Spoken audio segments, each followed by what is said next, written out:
আসসালামু আলাইকুম সুপ্রিয় দর্শক, সবার কি অবস্থা? হাজির হয়ে গেলাম দীপ্ত টিভির নিবেদিত দেনা পাওনা নাটকের ৩৬৮তম পর্বে কী সব ঘটতে চলেছে তার অগ্রিম আপডেট নিয়ে।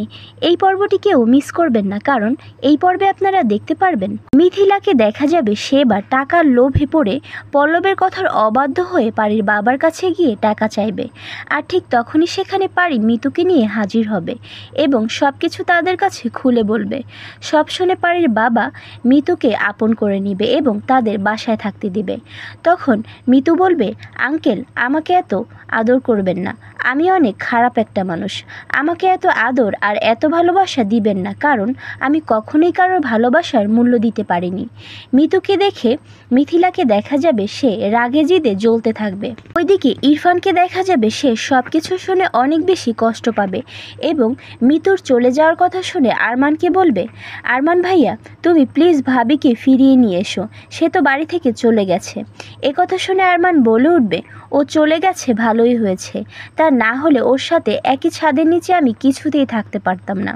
ওকে যতই দেখতাম ততই আমার জিদ বাড়ত, ঘৃণা হতো, মাথা গরম হয়ে যেত, পরে কি থেকে কি করে বসতাম কিছুই বুঝতে পারতাম না।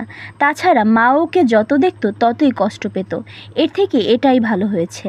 আর অন্যদিকে আপনারা দেখতে পারবেন রিয়াকে দেখা যাবে সে এবার একটা ফেক গয়নার বিজনেস লঞ্চ করবে আর তাতে সত্যজিৎ ঠাকুরের ইন্টারেস্টও নোটিস করবে।